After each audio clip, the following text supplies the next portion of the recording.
absolute value equations. So remember, this represents the absolute value of 5. So these two vertical lines represent absolute value of. And the absolute value of 5 equals 5.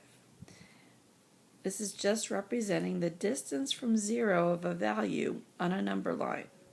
So how far is 5 from 0? It's 5 units. That's why the absolute value of 5 equals 5.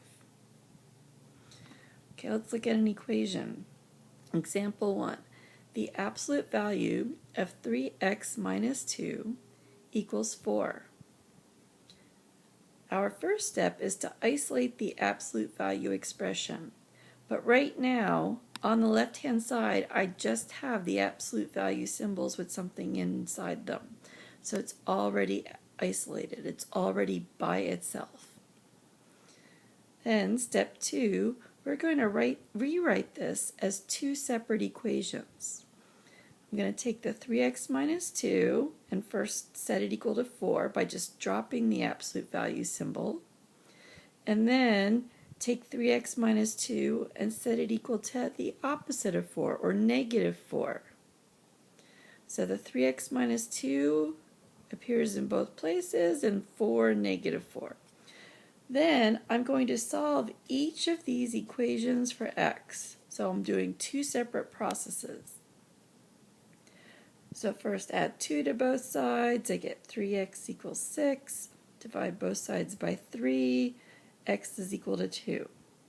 For the second equation, again start by adding 2 to both sides. So 3x equals negative 2. Divide both sides by 3. X equals negative 2/3. So these are my two answers. X equals 2. X equals negative 2/3. Let's get in the habit of checking both answers.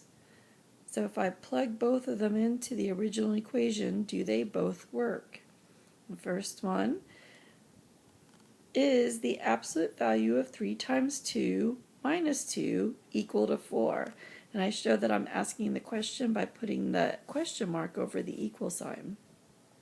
So simplifying inside the absolute value symbol, I get, is the absolute value of 4 equal to 4? Yes, 4 equals 4, so first answer checks out. Second answer, is the absolute value of 3 times negative 2/3 minus 2 equal to 4? Okay, simplifying inside the absolute value symbol, is the absolute value of negative 4 equal to 4? Yes, 4 equals 4, so therefore the second answer checks out as well. Okay, then as a final step, we can graph. I'm going to have a number line, label it with numbers, and for an absolute value equation, my solution here will be 2 points. One at x equals 2, and the other one at x equals negative 2/3.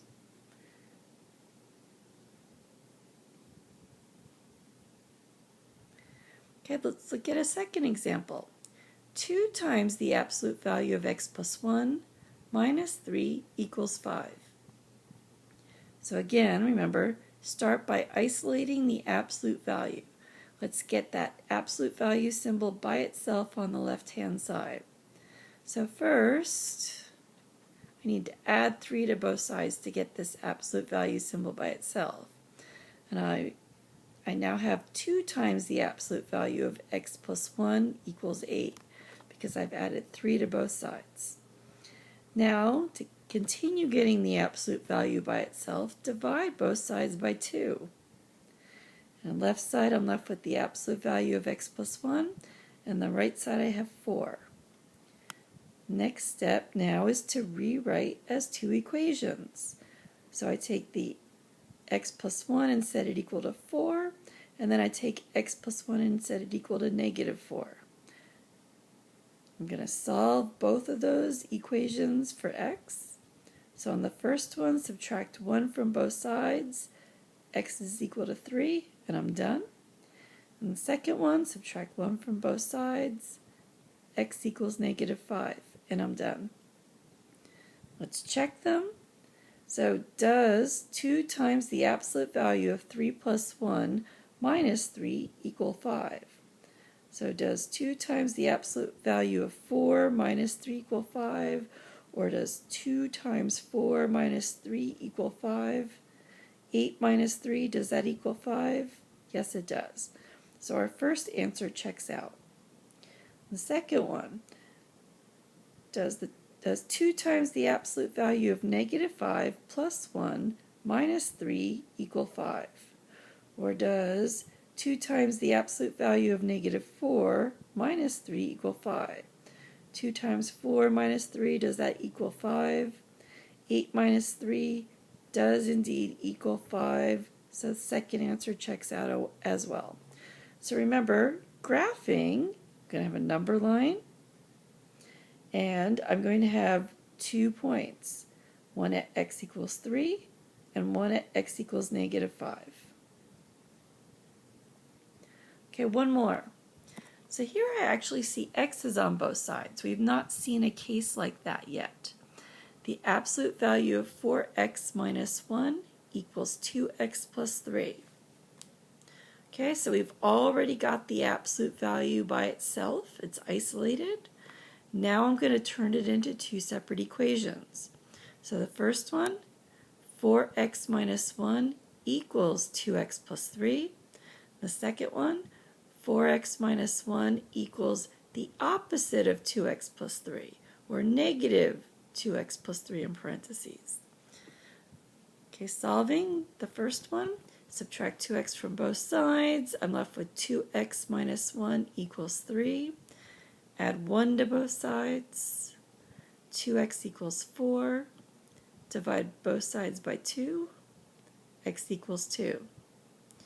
Second one, I'm going to distribute. So 4x minus 1 equals negative 2x minus 3. Add 2x to both sides. 6x minus 1 equals negative 3. Add 1 to both sides. 6x equals negative 2. Divide both sides by 6. X equals negative 2/6, or negative 1/3. Now, especially in these equations where we have x on both sides, we do need to check. So, checking the first answer, does the absolute value of 4 times 2 minus 1 equal 2 times 2 plus 3? So does the absolute value of 7 equal 7? Yes, it does. Okay, checking the second one. Does the absolute value of 4 times negative 1/3 minus 1 equal 2 times negative 1/3 plus 3?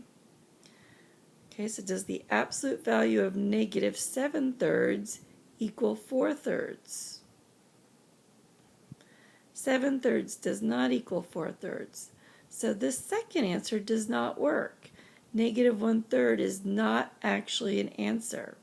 This is called an extraneous solution. And an extraneous solution solves a transformed equation. Now we transformed the absolute value into two separate equations, but it doesn't solve the original equation. So when we check the answer back into the original equation, it wasn't true. This equation only has the one answer, x equals 2.